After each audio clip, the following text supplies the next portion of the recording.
Going on safari is an incredible experience and one that many avid travelers and nature enthusiasts want to do at least once in their lifetime.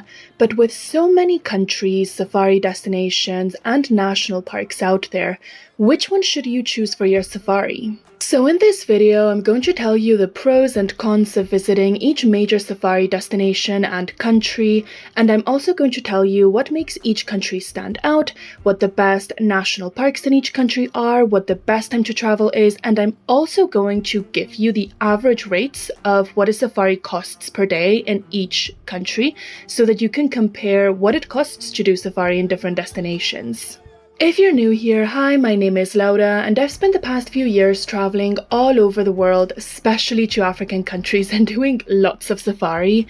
In this channel, I typically share travel vlogs, hidden gems, and travel information videos like this one, so if that sounds like something you like, make sure you subscribe for more.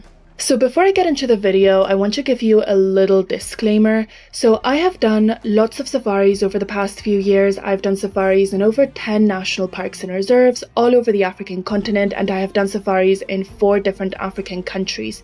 So a lot of the information that I will give you in this video comes from personal experience, but I'm also including countries and destinations that I have not been to myself, but I feel the need to include them because otherwise this video would be incomplete. So the information that I have gathered about those places comes from research and also from talking to different people who have been to these destinations and who have been to these countries.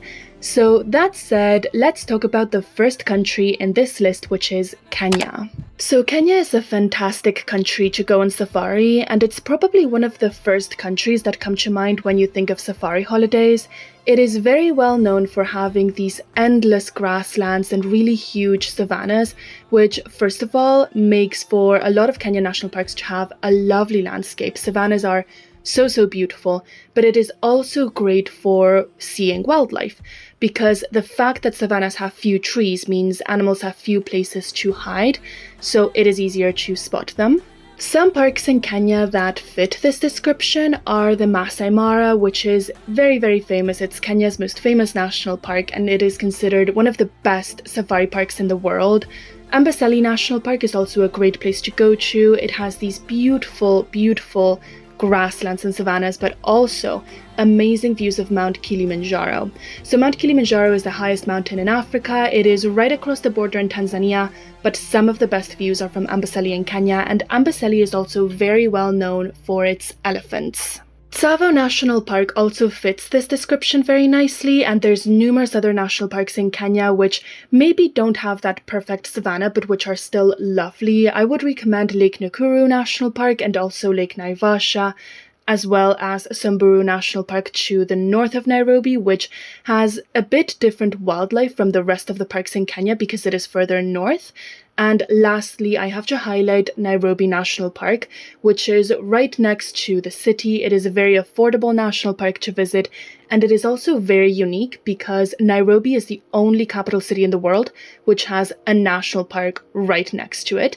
So you can see giraffes and skyscrapers in the same view, and it is really cool.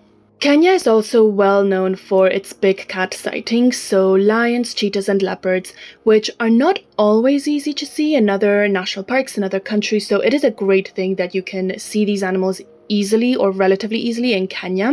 And you can also see the big 5 in Kenya. So the big 5 are lions, leopards, elephants, buffaloes and rhinos. So if you want to see rhinos in Kenya, I recommend that you go to Lake Nakuru National Park. I personally had a great rhino sighting over there, and I really recommend it if you're planning on traveling to this country. The best time to do a safari in Kenya is from June to October or early in the year in January and February. This is the dry season in Kenya, which as a general rule of thumb, the best time to do a safari in a certain destination is during the dry season because the grass is a little bit shorter, it is easier to spot animals, and it is also easy to see animals close to water sources. However, I personally visited in March and April, which is said to be the worst time of the year to do a safari in Kenya because it is the high rainy season. Personally, I still managed to see lots and lots of animals, and the landscapes were super green and super beautiful. So I would still recommend traveling to Kenya out of season if you cannot travel in season.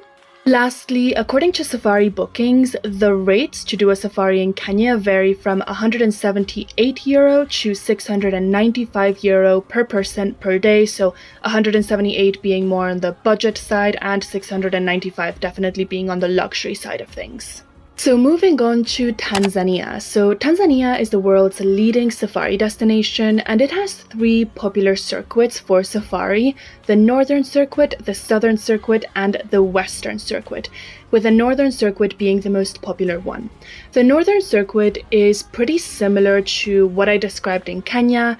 It is very well known for its endless grasslands, its big cat sightings, and also for the Great Migration, which I missed saying this in Kenya, I think, but Kenya and Tanzania are both very famous for the Great Wildebeest Migration, which takes place annually between the Serengeti and the Masai Mara.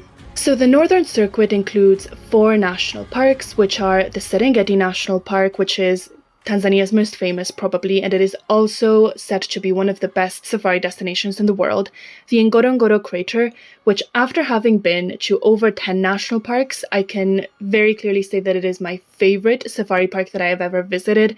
It is not only a great place to see wildlife, it is also a geological wonder and truly a sight to behold. It is absolutely beautiful. And the other 2 parks that make up the Northern Circuit are Tarangire National Park, which is well known for its elephants and for its baobab trees, and Lake Manyara National Park.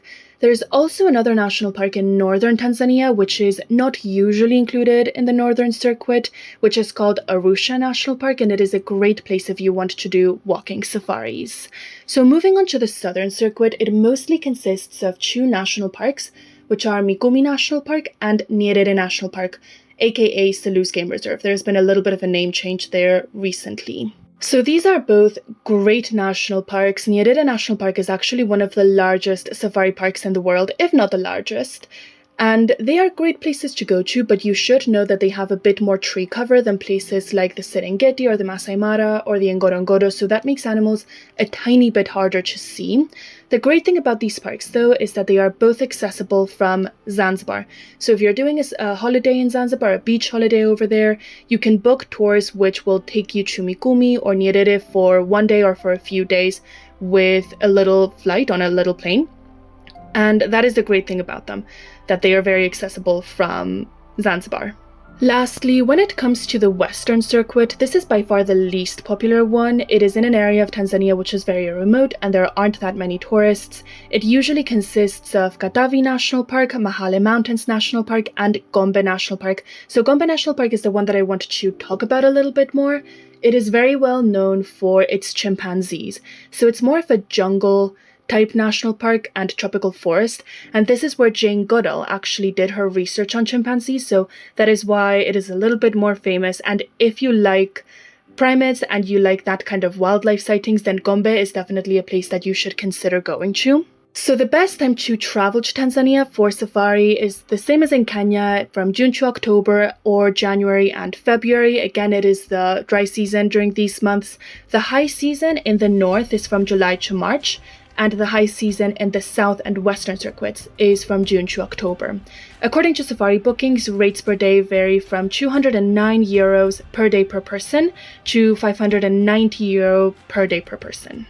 So I have actually done quite a bit of traveling in Kenya and Tanzania for the past few years. I've been multiple times to Tanzania specifically. So if you want to know more about these countries and safaris in these countries, I've posted lots of videos in the past, from travel information videos to travel vlogs. So I really recommend that you go through my Kenya and Tanzania playlists if you want more information about these 2 destinations. But moving on, let's talk about South Africa. So South Africa is one of the continent's great wildlife destinations, and it is an incredibly diverse country. So it has a lot of nature that is not necessarily wildlife related or safari related, which is also great. Places such as Table Mountain in Cape Town or Blythe River Canyon in Mpumalanga are amazing. When it comes to safari, I'm going to be honest and I'm going to say that it is not my favorite destination. South Africa is a lovely country, but if you're looking for a safari holiday specifically, I would honestly look to other countries. If safari is the main reason why you want to travel to South Africa, I would choose another destination. And here is why. So South African national parks tend to have a lot more tree cover, which makes animals a lot harder to see because they have so many trees and bushes where they can hide. As a general rule of thumb, the more trees and bushes and vegetation that a safari park has, the harder it is going to be to see wildlife. And that is unfortunately the case in South Africa, in my opinion. I've seen it a lot of times when people do a safari in South Africa and they leave being a bit disappointed because it is not what they expected.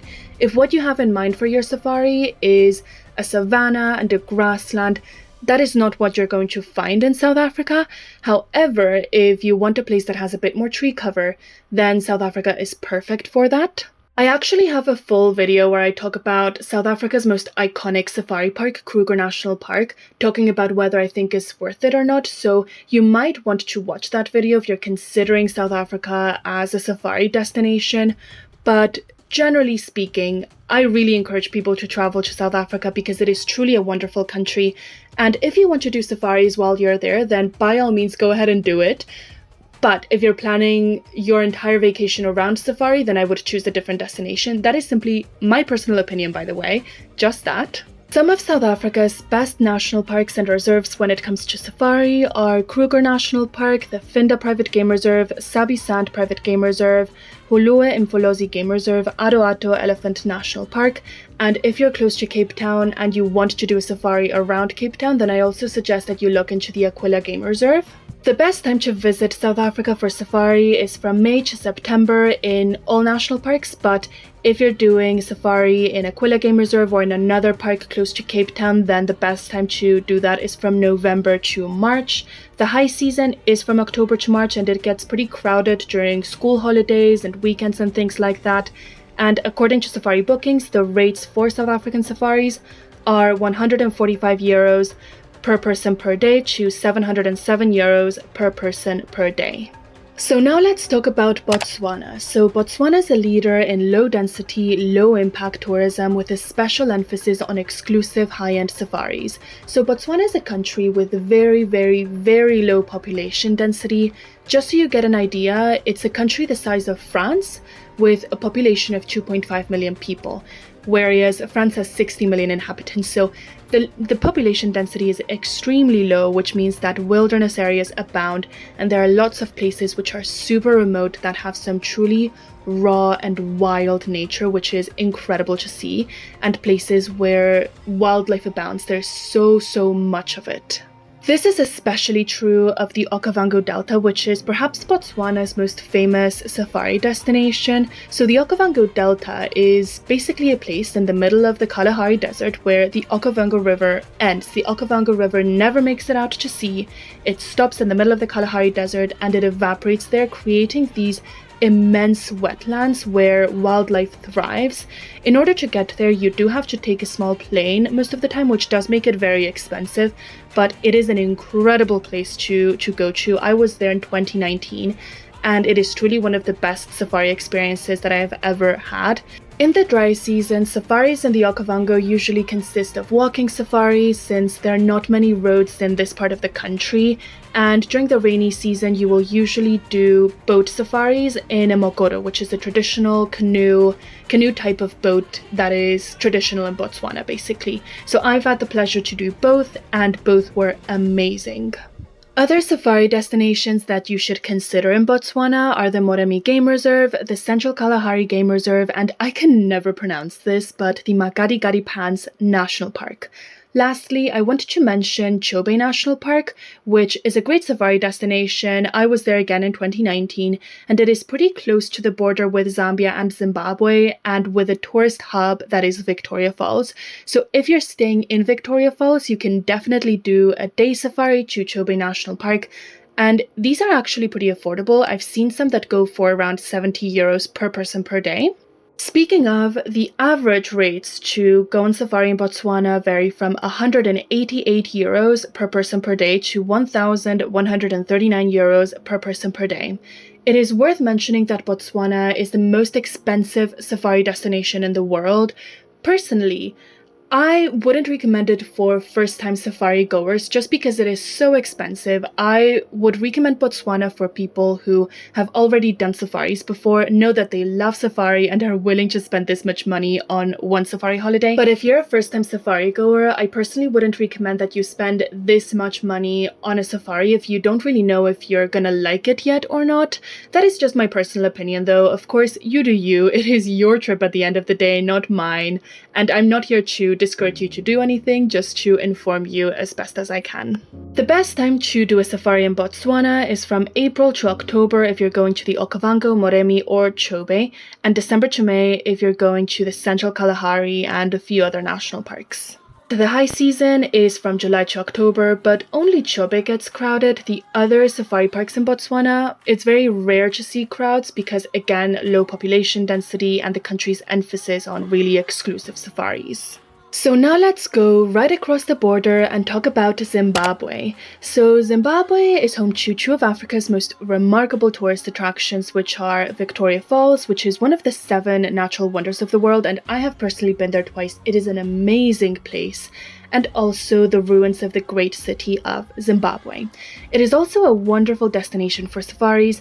The most accessible national park is Hwanga National Park, which hosts all of the big 5, which again are lions, leopards, elephants, buffaloes, and rhinos. And Hwanga National Park is also well known for having some really large elephant herds. They are truly immense from what I've heard. Other national parks are the more remote Manapus, Matusadona National Park, and Gonaretso National Parks, which also offer great wildlife viewing, and they're very, very good parks to do walking safaris. The best time to go on safari in Zimbabwe is from June to October, and the high season in the country is from July to October, but only Victoria Falls gets crowded. The average rates according to safari bookings are €91 per person per day for safari to €724 per person per day. So now let's talk about Zambia. So Zambia is another great country to do safari in, and it is worth noting that Victoria Falls, which I mentioned when I was talking about Zimbabwe, can also be seen from the Zambian side. Victoria Falls actually straddles the Zambia-Zimbabwe border. It is shared between both countries, so you can choose whichever country you like to see the falls from, or you can even do both, which is what I did. When it comes to safaris in Zambia, I haven't personally done any safaris there, but everyone that I have talked to about Zambian safaris over the course of multiple years have told me that it is an amazing country for safari, and they have described Zambia as a true hidden gem when it comes to safaris and safari holidays. From what I've heard, Zambian national parks are amazing. They are of great quality. There's great wildlife that you can see there. And hardly anyone ever goes there, so they're not crowded at all. So I have heard this so much over the course of years, and I've heard so many people lamenting that most tourists who go to Zambia only visit Victoria Falls and never go to the national parks. So that makes me really want to go to Zambia, and I definitely think if you want to do a safari holiday, you should consider the country as well. Zambia's most famous national park is South Luangwa National Park, and other important parks there are Kafue National Park and Lower Zambezi National Park. The best time to visit Zambia for safari is from May to September, and the high season is from July to October, same as Zimbabwe, where Victoria Falls gets a little bit crowded. The average rates for safaris in Zambia, according to safari bookings, are €194 per person per day to €938 per person per day. Okay, so moving on to Namibia. Namibia is a country which is characterized by its desert habitat and its desert safaris. One of the most famous places in Namibia actually is a place called Sossusvlei, or Deadvlei, which is the place with the dead trees and the sand dunes in the distance, which has been made very famous recently. But when it comes to safaris, the harsh environment forms a magnificent backdrop for a different kind of safari and a different kind of wildlife viewing experience. The animal populations are smaller, so sightings are a little bit more sparse, but they tend to be so much more rewarding. Namibia is also well known for its sightings of cheetahs, which are very difficult animals to see. So if you want to see cheetahs, then Namibia is a great place for that, specifically Etosha National Park, which is its most famous safari park. And if you go to Namibia, you're also very likely to see gemsbok or oryx. So the oryx are a beautiful kind of antelope. I've managed to see them in captivity and they are truly, truly amazing. I would love to see them in the wild someday in Namibia. And you have a very high chance of seeing them here with the desert backdrop, which is simply stunning. Like I said, Namibia's most famous safari park is Etosha National Park, but other safari parks that you might be interested in visiting in this country are Namib-Naukluft National Park, Skeleton Coast National Park, and Damaraland. The best time to do a safari in Namibia is from June to October for all parks, and the high season is from July to October, especially in Etosha, which can get a bit crowded. The average rates, according to safari bookings, are €199 per person per day to €1,444 per person per day to do a safari in Namibia. So now let's go back to East Africa because there's a couple of countries over there that I still really want to talk to you about, and the first one of those is Uganda. So Uganda is a country that has been at the top of my bucket list for years. I would love to go there someday, and it is a great destination to view a combination of forest and savanna wildlife. It is a country that has a little bit of everything when it comes to safaris, so it might be great if you're a first-time safari goer and you want to experience different kinds of safari. So top attractions and top national parks in Uganda include gorilla trekking in Bwindi Impenetrable Forest or the Mahinga Gorilla National Park, chimp trekking in Kibale National Park, and also in other forest locations you can do chimp trekking. Queen Elizabeth National Park and Murchison Falls National Park offer wonderful savanna safaris with really good wildlife viewing, and 4 of the big 5 are present in these parks.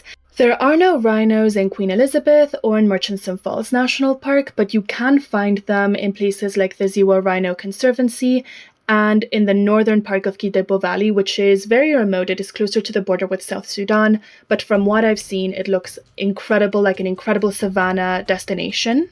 Other places that you might want to visit in Uganda include Lake Murchison National Park for safaris as well, and Semuliki National Park, which is pretty close to Fort Portal, and it doesn't really offer a lot of wildlife viewing, but you can see lots of birds in this area and also some really cool geological formations and geysers. The best time to do a safari in Uganda is from June to August and also December to February. The high season is from June to September, but parks in Uganda very rarely get crowded. Uganda is not as popular with tourists as other countries.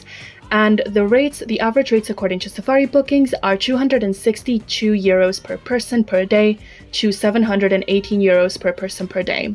It is also worth mentioning that when it comes to gorilla trekking and chimp trekking, these are pretty expensive activities, much more so than traditional safaris. This is because you need special permits to go and see these animals. So in Uganda specifically, I think that the permits that you need are $700 to go see the gorillas and $200 to go see the chimpanzees. I have seen places where they say it's $600 for the gorillas instead of $700, so make sure you ask your provider about that. So the last big destination that I'm going to talk about in this video, and I'll talk about a few others, but the last big one that I'm going to talk about is Rwanda. So Rwanda is a tiny country just south of Uganda, also in East Africa, and it is mostly well known for gorilla trekking. It is also known as the Land of a Thousand Hills, and it is said to have some truly amazing forest and beautiful landscapes. And the most famous national park in Rwanda is Volcanoes National Park. So this is where you can go gorilla trekking in Rwanda, and if you're feeling adventurous and you like hiking or mountaineering, you can even try to conquer one of the Virunga volcano peaks. But there are 13 other species of primates in Rwanda. It is definitely a prime destination if you like this kind of wildlife tourism. So a great place to see other primates is Nyungwe National Park, which has really lush rainforests, and it's also a great place to see chimpanzees. If you want a more traditional safari and you want to see the big 5, you can do that in the savanna plains of Akagera National Park. And while you're there, you might also consider going to Kivu National Park while you're in Rwanda, which doesn't have as much wildlife. Like, it's not a wildlife destination, but it is a very beautiful place, so you might as well go. The best time to go on safari in Rwanda and to go wildlife viewing is from June to September, which is the dry season, and unfortunately it is also the high season. So gorilla permits might be scarce during this time of the year because lots of people really want to go see the gorillas. So you might have to, bear that in mind and plan in advance if you want to go gorilla trekking in Rwanda. According to safari bookings, the average rates to do a safari in Rwanda or to go wildlife viewing in Rwanda are €299 per person per day to €1,047 per person per day. It is also worth mentioning that, much like in Uganda, you do need special permits to go gorilla trekking in Rwanda, and these are more expensive here. So last time I searched these up, they were $1,400 to go gorilla trekking in Rwanda, so definitely more expensive than Uganda. If you want to go gorilla trekking specifically, you might also want to consider the Democratic Republic of Congo. So the Democratic Republic of Congo, or DRC for short, is just across the border, and it also has one of the world's most famous national parks, which is Virunga National Park. And permits to see gorillas in the Congo are cheaper, definitely. They cost $400 instead of $600, $700, $1,400.